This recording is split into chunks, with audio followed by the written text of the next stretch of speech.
that person does the whole patient's journey from start to finish. So we are a private practice. We're not a corporation or a group practice. So when I talk to my patient, the other person in the room knows everything from the non-clinical aspect. So she would know, what things are covered, what things are not. And then we team up to be a treatment coordinator. So there are no different hats. We all wear one hat, which is to make our patient feel appreciated and have a great patient experience. Joining me this week is Dr. Jaspreet Gill from Countryside Smiles. How's your week been? Week's been busy. So, glad to have this a little break and talk about some things that make us happy every day. Nice. I like that. So let's dive into it real quick. What's been taking up most of your mental space lately? Lately, it's been good because it's been 4 years into my scratch startup. I think the workflows that we have installed and the technology that we invested into has made our life easier. It's always a decision making as an owner and a business owner rather than a dentist. Before buying anything, you have to do your homework to make sure that's going to have a good return on investment. The return on investment usually is not just based off of money. It's also in forms of getting you extra time for yourself and making sure you can do some quality dentistry. So the mental stress is to find what is the right return on investment on any decision that you are making, whether it's hiring, whether it's buying, whether it's firing someone. So that's the stress. But lately the things have been smooth. Nice. Okay. So then if we can, I know you mentioned something right now on workflows have made it easier right now. So looking back in the past compared to now, what did you have to implement specifically when it came to workflows that now you feel like, I wish somebody would have told me this before? So in a traditional dental office, we have seen that we divide the office into front and back. That is like a default picture so I took that away. So there is no front and back. Everybody does everything. Yes, I have an office manager, but that's only one person that runs the so-called front. In the back, I have 4 ops. So every op has a task and every op is assigned to a particular person. So that person, for example, is a new patient room. The new patient room, the person is called the patient care coordinator. So that person, my team member, who's a registered dental assistant, is also my insurance verifier, is also my biller, and is also my clinical assistant. So that person does the whole patient's journey from start to finish. So we are a private practice. We're not a corporation or a group practice. So when I talk to my patient, the other person in the room knows everything from the non-clinical aspect. So she would know, what things are covered, what things are not. And then we team up to be a treatment coordinator. So there are no different hats. We all wear one hat, which is to make our patient feel appreciated and have a great patient experience. So that is one workflow that has worked great in my office. And it has kept people being busy at all times. So when it is downtime, they work on the next day's schedule, making sure every coverage table is correct, what's the amount to be collected, how the claims are going. I think to me, getting rid of the terms, team member A works in the front and team member B works in the back, and there's like a mismatch of communication. So every person knows what they're doing, and I'm going to go to one person and ask any questions related to that patient. So that workflow has been making itself better. As we grow in experience, we just keep learning and we keep it doing better. But it also comes at the expense of having a great electronic patient record system. We use a cloud software called Dentrix Ascend. We have almost all its features. So it makes it easy for the team members and the doctors to find the eligibility. There's automated eligibilities there, and they can compare it to the portals for the insurances that are not automatically eligible. And the claims are easy to send. The ERAs are automated. So they can match and they can see the things as one person instead of a lot of people to be used as plugins. So we don't use plugins and we don't have to worry about integrating things with each other because it's just one mind at work for one patient. Interesting. So remind me the name again that you call the employee. Patient clinical care coordinator. Okay, so everybody there is a patient clinical care coordinator. And the front office manager is not called front. They are the patient care advocate. Okay, interesting. So then if you were to bring on someone new, they would also be the patient care. They will have to start as a registered dental assistant and train their way up to be a care coordinator. So to me, my team is my biggest asset because they are such a highly skilled set of people that know the clinical and the non-clinical and how to use them in conjunction. Because working as an associate in a corporation for 10 years taught me the billing department sitting in a corporation headquarters does not know what to read on an x-ray. And the claim is coming back 1,000 times being denied. Whereas a person who has worked in a clinical workflow, like a dental assistant, reads the EOB and says, I'm missing the PA that shows this, will understand it and send it back. So I think the clinical team members need to take a little bit more extra trainings towards the non-clinical tasks to make the business run smoothly. So that's what I started to initiate with my team. And instead of having team members sitting idle when there's a downtime, everybody is working on something. And also that way I don't require a big team to do certain things. And we run smoothly like a well-oiled machine. When did you start implementing this? Was it from like day one, or when did you start seeing it? So I think maybe year two. So we were a scratch startup, like right in June of 2022, right after COVID. As the volume started to increase, and we were like, I didn't want to have a bigger team because I wanted to have the cash flow for my office. So I was like, there is downtime, and what are these people doing? I don't want to send them home. Most of the private offices would send their assistants home, and I feel bad as an employer. Like, I want to give my employees the satisfaction of being present on a job from 9 to 5, being productive and feeling fulfilled about what they did. So we had a team meeting and we asked, are you open? And of course, it came with its perks and increments in their salaries or their hourly wages and bonuses. And that helped us to team up together and work up a system of what they are trying to be able to do with this new task list. Okay, interesting. Let me ask you something. When it comes to pay, bonuses and things like that, is everybody right now paid the same bonuses? Or no, it's based on performance, and also not just performance based off. So a private practice runs differently from a corporation. Not everything is measurable in terms of statistics. To the patient experience matters more. So I said there are 4 ops. Every op has one assistant or a coordinator. So I can see which op is getting me more 5-star reviews, genuine reviews, and which employee has been mentioned in those reviews. And those are the kinds of experiences that I would say that, my patients don't have any questions about the billing. I'm not getting any problems for refunds or questions about the claims denials. So how are we performing? And it's easily measurable. So based off of what you say, like problem list, we see that which employee is doing better, and then they can help the others with those problems. Okay. So then where have you seen this may not work? It cannot work in a corporation because it has to come with a decent hourly wage. Okay, got you. So let me give you some examples. Like, what if someone is sick or someone quits, and then now we have to hurry and find someone to replace that, or maybe the other person, your other team member or yourself, like kind of jumps in, but how long can they jump in for? Well, the first thing is, just like I said, working in 10 years at a corporation where everybody was quitting every other month, it's very, very, very selective who you hire.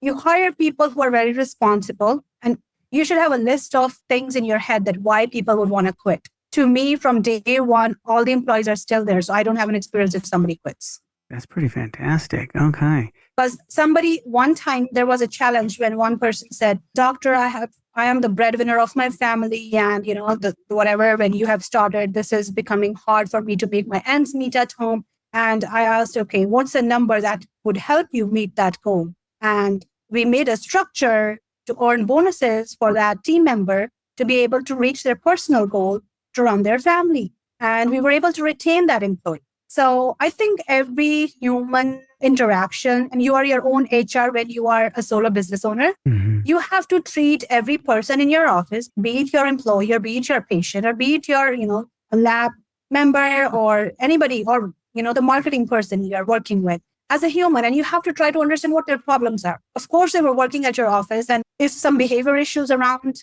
issue, then of course you cannot work with that person. But if it's things like money or, some materialistic amenities, then yes, of course, if you are a smart business owner, I think to me, hiring a fresh mind and investing in training is far more non-productive than retaining my employee and motivating them with incentives to get better. Could I ask what the structure looked like in that situation? I had to change the structure from their hourly to a salary. Okay, gotcha. I had them sign a contract. And the contract is more so like auto renewal and, some retirement benefits and stuff like that. Okay. It's like extra funds collecting each year you stay with the company, and they would be given to you as lump sum when you retire after so many X years. So say if you work for my company for 15 years, for every year past, this would be the X amount that would be collected towards your retirement. And when you retire from our office, that would be a check given to you. Oh, wow. Okay. So do the other employees have this too or no? No, some employees are on hourly and the other employees are on salary. Their experience levels are. Yeah. Okay. So then if someone were to be sick or pregnancy or anything like that, what happens in those scenarios? Well, yes, they get their maternity leave. And, of course, it's not a paid leave in the United States. It should not be the case, but we retain their job. We had a maternity leave, but we could work with the other 3 employees and overwork ourselves. Our team is like a family. So, we don't have that, I have to do.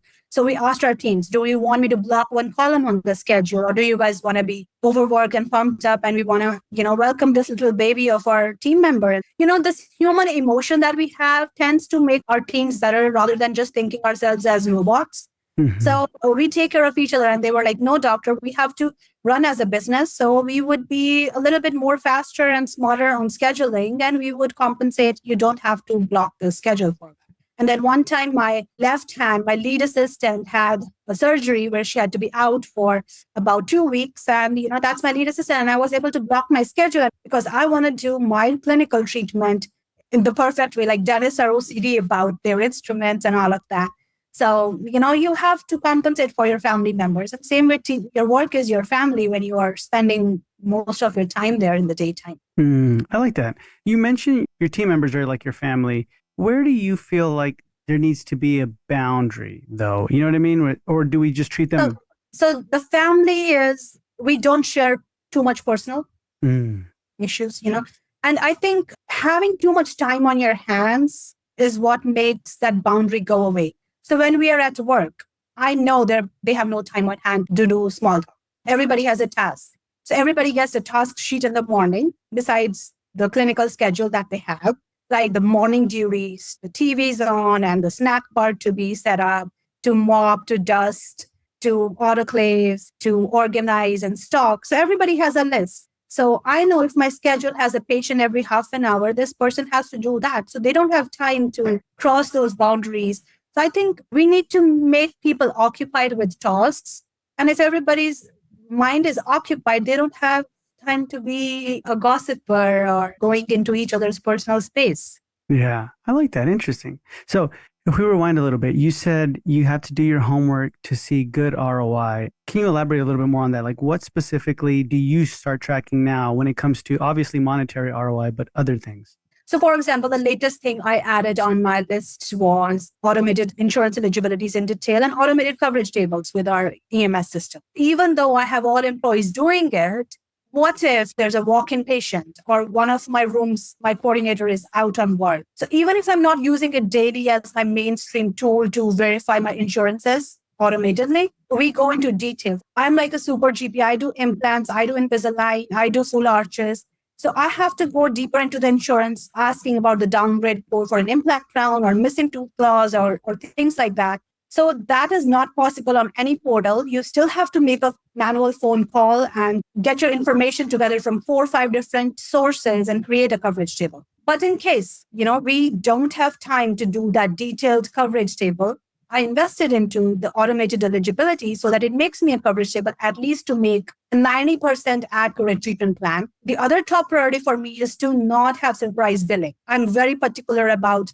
details on your insurance verifications so that my word is precious to a patient who's coming and spending their hard-earned money. And we cannot just say, oh, suddenly you have $5,000 more to pay. I don't want that. So my team knows that. And I think the team members understand their leader. And I understand them that, okay, if this person has verified, they're good about verifying about implants because they love doing implants. So that's how I would feel like that insurance eligibility would help me save time, and I can accept a walk-in patient too and give them an all-on-X treatment plan in a few minutes. Yeah, interesting. Okay, so then with that in mind, how long is your new patient exam with everything involved? Maximum an hour to hour and a half.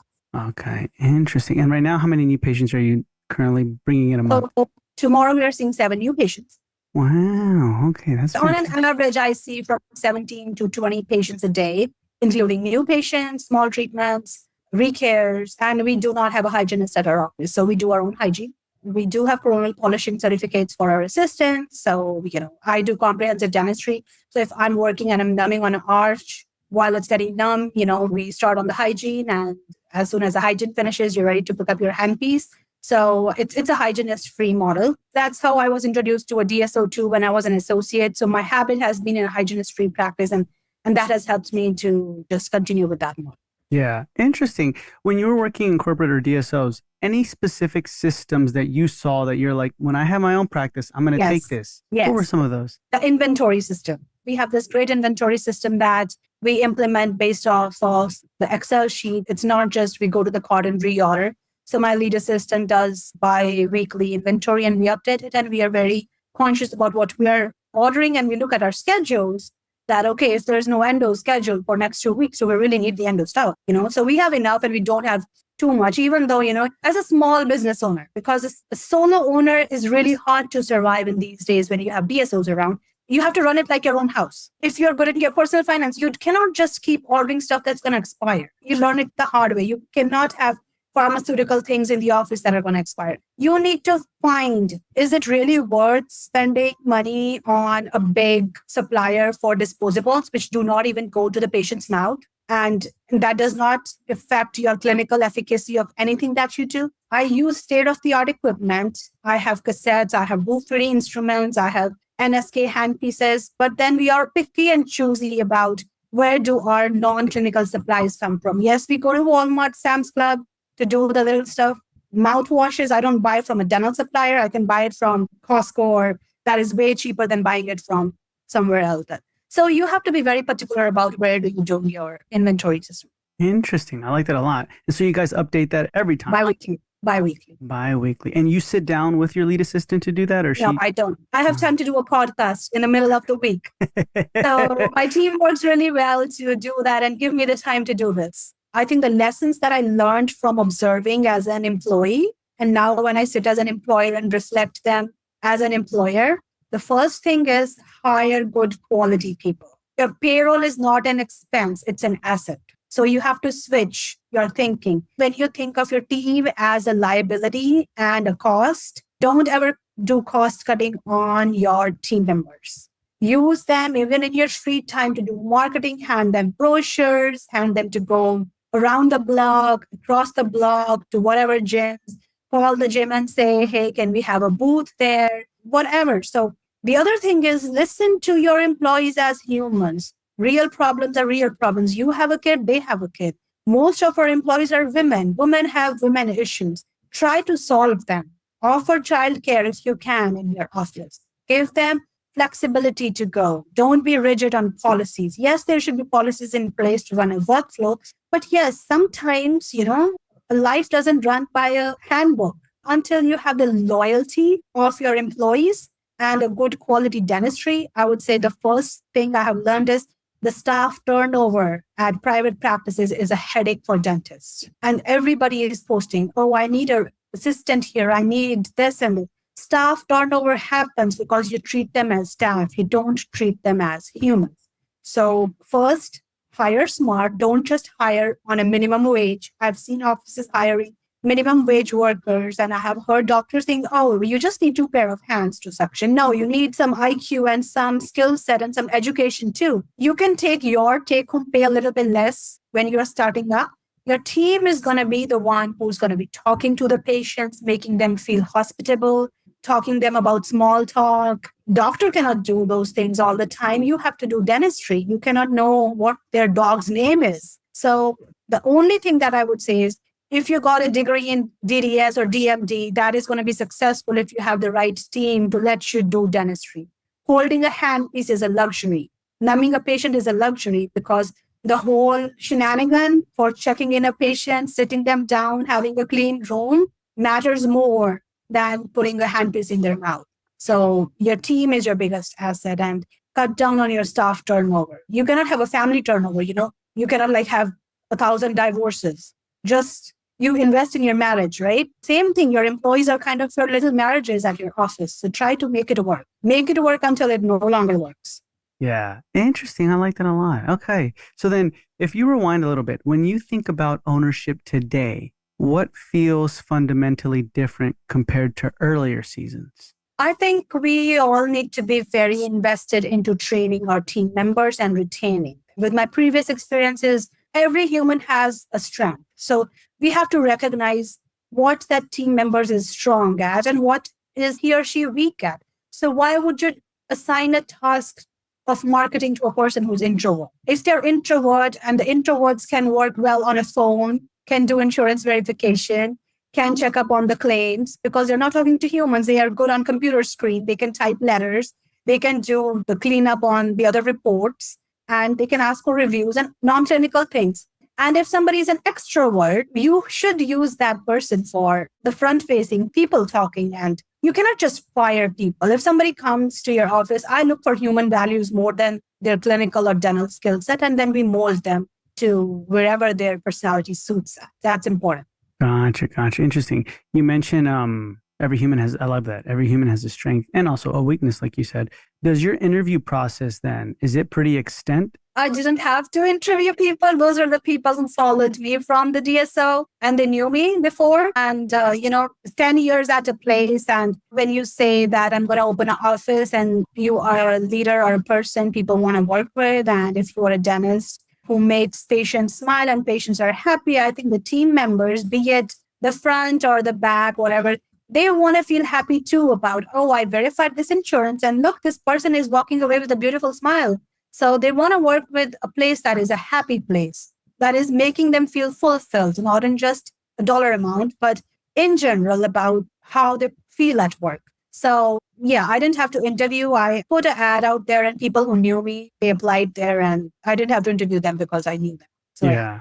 No, that's nice. That's nice. Jaspreet, I feel like you're such a decisive person. Where did you notice yourself making decisions faster now or with less emotional weight than before? referring patients, that is the hardest, even though, I try to do everything under one roof, but there are certain personalities of patients or patient behaviors where I pick and choose as like, no, I'm not the right person or my team is not the right team for this Hmm. person.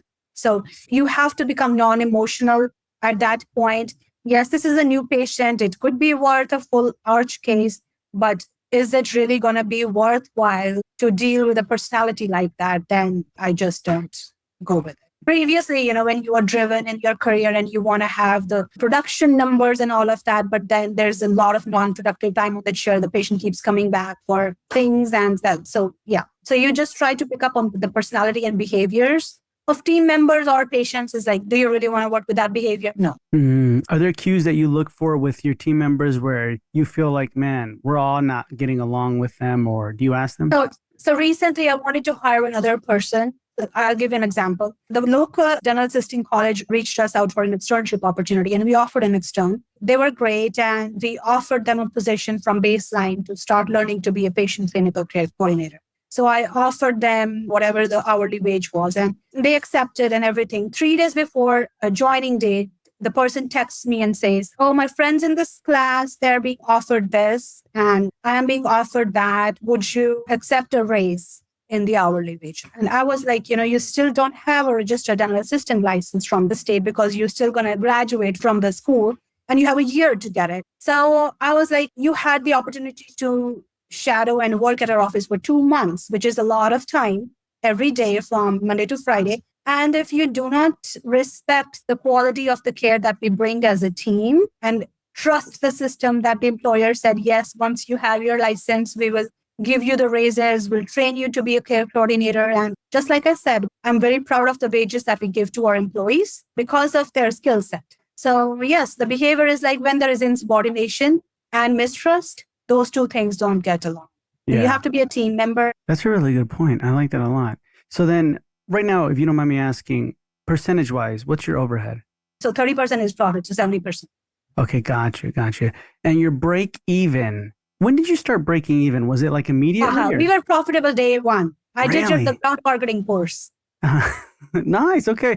6 months before our opening date, I had joined the local chamber of commerce and we did a lot of ground events. We have this spring fest at our local city and one of your things said to have a spin wheel and have something up for giveaway raffle. So we have this great Yeti cooler and we had a lot of leads. And a couple of months before opening date, we had patients scheduled on. So the first month we did an implant. The first month we started one Invisalign case. And the first month I paid myself and we were profitable after paying myself. That's fantastic. Are you still doing those events? We do. We're very selective. We come up with different ideas. Like we're a small town suburb of Dallas. So sometimes my team member wants to be Molly the Molar and costumes and stuff like that. So, but I think working with the local chamber of commerce and developing collaborations with local business owners really helps you to be a well-known member of your community, and people start referring you word of mouth, like local mom groups or the PTAs and the gyms and the nail places. So everybody knows everybody. And I think the word of mouth is still the biggest form of marketing than anything else. Yeah, no, 1000%. Now, I know we talk a lot about like, hey, you went to these locations and it was fantastic. Were there any specific where you were like, ooh, it didn't work out that well? So yes, we went to one red, blue, and white event. It was a little bit far off of our area. We have to be very selective. I think the 5-mile radius is a good radius to do an event. Going further away than that, even though the event might be big, I don't think the patients want to drive to your office. Be it local, be it small, like, the small PTA event at the elementary school has, even if you meet like 20 people, but out of those 20, even 5 show up, have a greater return on investment on your time than the ground marketing, than just sitting there on a big event and handing brochures and not getting to connect to people. So to me, my team member who's sitting inside that canopy would have to connect to people. I always tell them, connect to maybe 5 people. What if they have a family of 4? So, you get 20 patients from trying to connect to 5 people. So interact with interests and focus on quality than just handing out the brochures. I love that. When did you start doing the events? Was it like a month before you opened or 3 months? 6 months before. With that being said in mind, did anybody in that moment, were they like, oh no, I need a dentist right now and you're open 6 months later? So even today, it's year 4 this year. We had first family it's a family of 7 people. They are founding patients. So they came today for their recare and they met us on the spring fever of 2021, which was in March of 2021, and our office opened in June. So we met them. The dad was a full-on implant case. The son is a regular, Invisalign. They have teenagers. So there are many patients. So we have like the founding families. Like we say, we are the founding team members. We're like founding patients too. So we love that when you connect to people and they just want to be at your office. No, that's wonderful. So if you can, take us back to a season where ownership felt heavier than it should have. How did that look? So I think it was like month 5 or 6. So we opened in June. So December is a big season when the insurance is about to, and the first year we only had 3 ops equipped. The 4th one, we kept it plumbed but it wasn't set up. There was no chair and everything. There was a sudden rush of patients. And I felt like, we need to ramp up things and I need the 4th off. So, but it was only the month 5. So as soon as the calendar kicked in January, I contacted Henry Schein, be like, even though it's like 6 months in business, and it was a hard investment for me to make another $30,000 into that room to be fully equipped for function.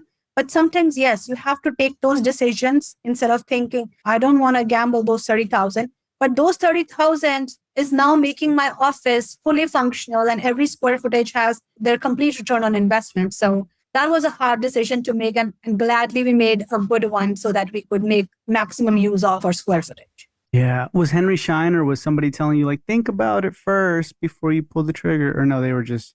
I think I'm lucky enough to not get interactions with the pessimistic equipment people or anybody. Like I haven't met any pessimists in my life, be it the suppliers or the reps or anybody. Everybody wants to do business and they want to do it, right? Yeah. Interesting. Yeah, because a lot of the times we feel, like you mentioned, it was December, it's going fast. So then what parts of the business to you at one point were technically working, but still felt fragile underneath where you didn't feel like decisive? So we equipped the 4th room, but at that time I was short of a team member.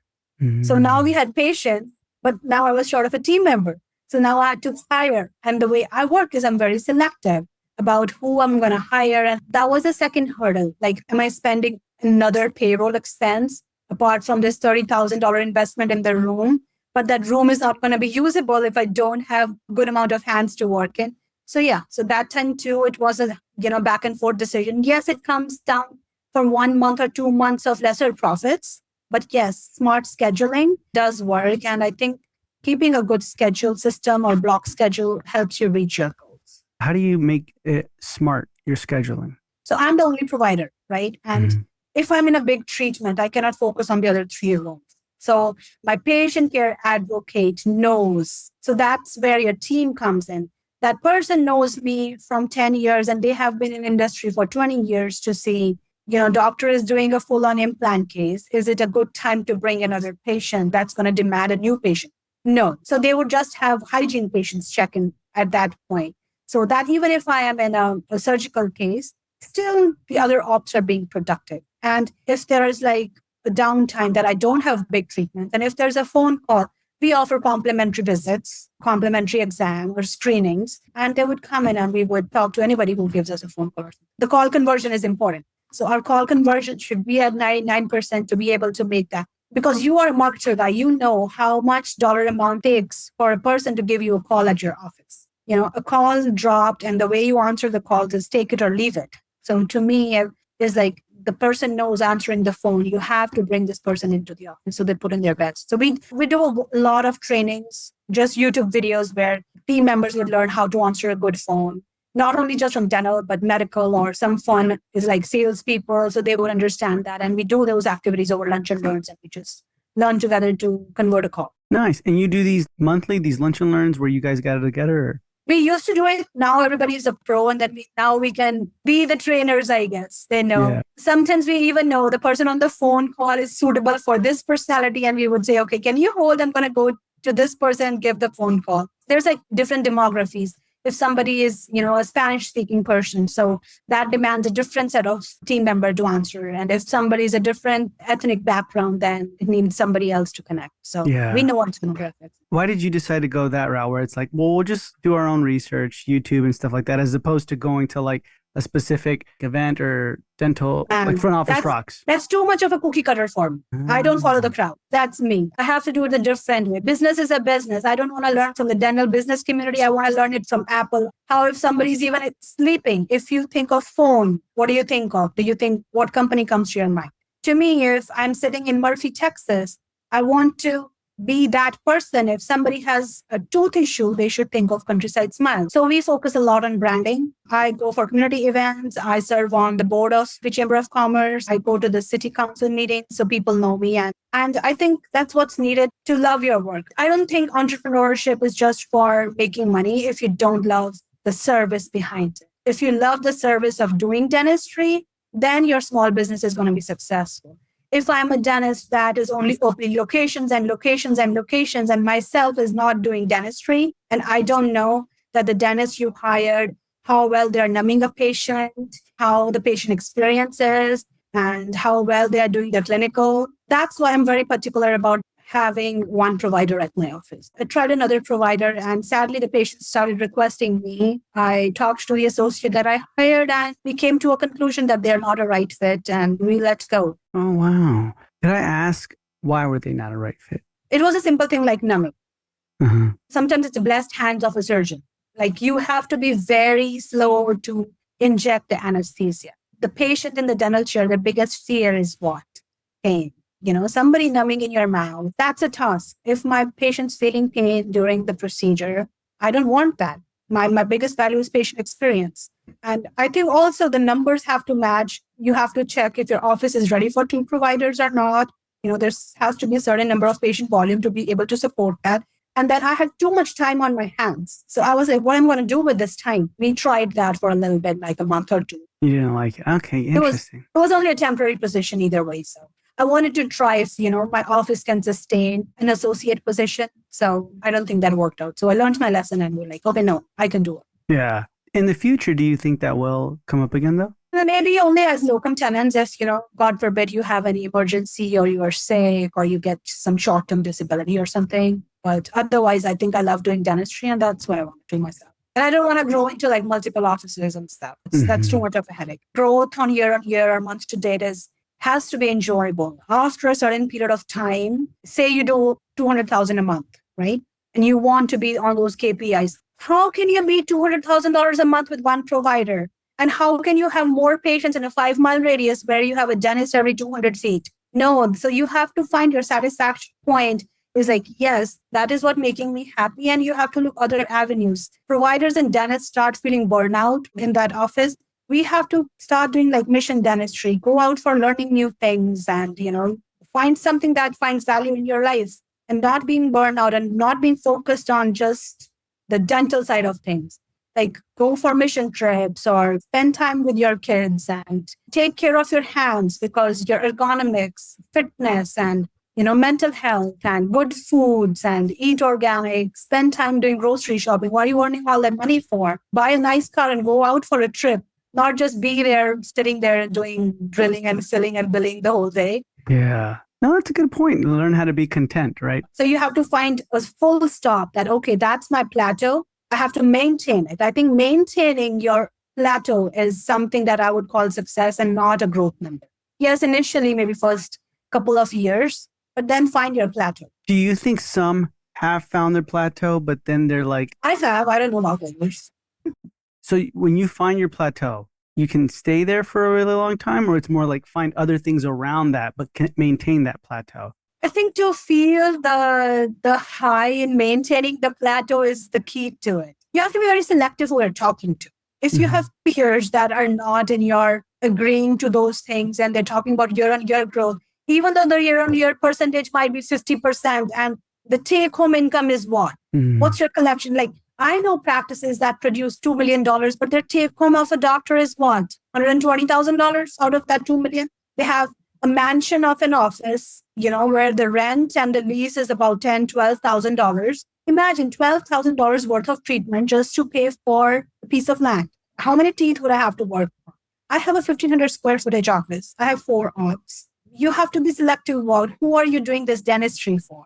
And having a team members of, say, 10, 20 people in an office, like half of them are sitting idle when your schedule is low. My team members I have 5 team members and they're always working because they know if we don't have a suction in our hands, we have a computer in our hands and a headset on our ears to be able to do the calls.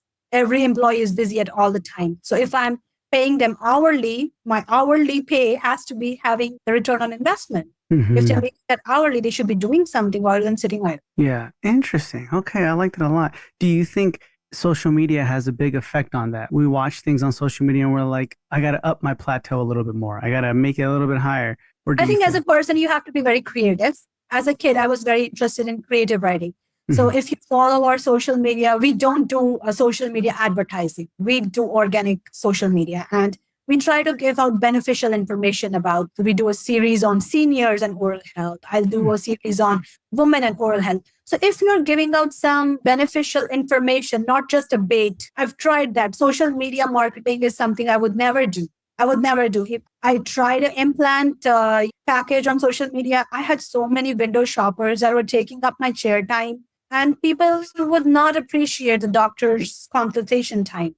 Unless and until you're a corporation and you have free sitting doctors who can do free consults and they're going to get a salary, yeah, go ahead and do that. But as a solo business owner and a private practice owner, you have to filter and choose who do you want as your patient. Not everybody is going to be your patient. You mentioned, if we rewind a little bit, that you use Dentrix Extend. Who did you go with for, I guess, your loan? At the same time, who did you go with for your supplies and things like that? So as a woman business owner or as a woman dentist, the dental school doesn't teach you nothing about setting up a business. Sadly, there's no course to run a brick and mortar store. But I used to attend a lot of lunch and learns, just like a student would. First of all, you get free lunch at the school. Second of all, you will get to know what. So I went to school in VCU in Richmond, Virginia, but I had my family here in Texas, in Dallas. We had this lunch and learn from Dental Space Advisors back in 2012. And fast forward 2020 COVID, it was 8 years later. I do a lot of connections on LinkedIn. So, a person, I would just send a LinkedIn. So I had done that in the past. And when I was ready to open my office, I texted on LinkedIn to that guy that I met. And yes, they were able to help me on finding the right space. And I would ask them, hey, you are in the dental business. You have your own team, right? Just like a dental business has. What would your recommendations be? You find me your buddy at banks. So they helped me, gave me 3 or 4 options. So I'm the banks, you work with other dentists, You know which contractor they hired because you disbursed them the money, right? So it's like a chain. If you meet a banker, the banker would help you understand the loan aspect of your office, and they would recommend other contractors in the area. And of course, the local Facebook groups would help you too. But I think relying totally online is totally different than the boots on the ground. You still have to talk to people. You cannot just shy away from that hesitation of picking up the phone and trying to call. Just Google dental contracting companies, ask for quotes. How long does it take? So they will give you a quote like anything else. Compare the quotes. And I know I was talking to about 3 or 4 contractors. One contractor was able to give me a floor plan, but I didn't like the other aspects that they were working. I didn't like the design and everything, or the color combinations they were offering me for the chairs. They didn't have the brand of chairs. So I was like, okay, I'm going to floor plan from one and I choose the other one and they worked together. You just have to be talking to the real estate person and then have the lease negotiated with an attorney and find the bankers from those people who are dealing with those people every day. Like dentists don't deal with attorneys every day, like real estate. So find out who those people work with and ask them, if you were the dentist, who would you choose? And they would say, I would prefer that guy. And there's always a guy that can do the job, right? So you just have to ask the question. One thing I learned is ask the question, even if it's the silliest question. Ask for a discount, even if you think that there can be no discount. There's always a discount. Even if that's not a discount, if you're opening up a practice, ask them, what else you can offer me for signing up with this? They can give you a free compliance check for a year or something. You have to ask. The dental industry is so great and this profession is so financially blessed that everybody can help out everybody with perks. Sometimes a perk is not $1. Sometimes a perk is a consultation or understanding your analytics report or getting access to, say, the AI for free for 6 months. You have to ask, though. You do not get it if you do not ask for it. Interesting. That's a really, really good point. Right now, with your website and your marketing, who are you utilizing? We had used a company from California, O360, for our website design, and I think they're owned by a doctor. And even before the brick and mortar setup, by 6 months before, my website was ready to go. To me, that is my first impression. And you really, really have to invest in your website and your online presence. I spent a lot of time deciding the colors of the website, the font, the content, the pictures, the name of the office, the logo for the office. I read multiple books on setting up your dental business and I signed up for your course. So every step of the startup, I think I did enough of research and education, even before selecting a logo. I don't remember the book, but it said, if you have to select a logo, think of the brands that you like as a person. So it said, think of the brand and go visit their stores. So for example, Apple, Starbucks, Ralph Lauren, what do they have in common? What are their logos at? If you're liking it because your eyes and your personality links with that kind of business, what would you want to be like? Yeah, you like rustic or you like French country, office interior. So go visit the stores that you like. If you like the Starbucks or do you like the Apple interior? I think that's how I did. So I would go, I like the Jason's Deli brick and mortar inside. So we have a brick on one wall and, we have an open ceiling with yellow lights in our lobby. So it's a little rustic. It's a little country because our name is Countryside Smiles. That's how I did it. Nice. I like that. I like that advice too, to go visit the actual locations. So one of the last questions we wanted to ask you is, if someone listening is one step behind where you were, what's the one move they should make this week? I want to know what that step is. And I would say, if that step has come to your mind, go for it. There's a reason that step came in your mind. To me, I'm a believer of, if that thought has come to your mind, I have to open the practice.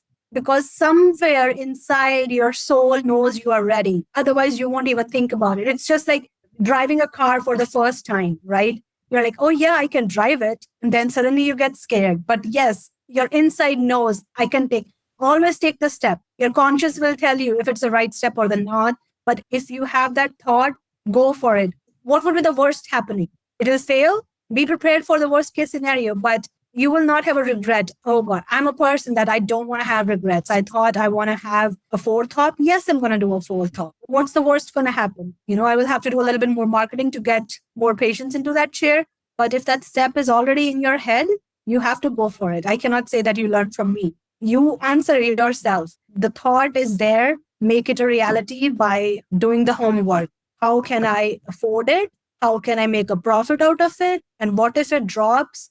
How am I going to rebound it? I like that. Okay. And then our last guest left a question for you. This is Dr. Chetan Chetty from Eagle Rock Family Dentistry.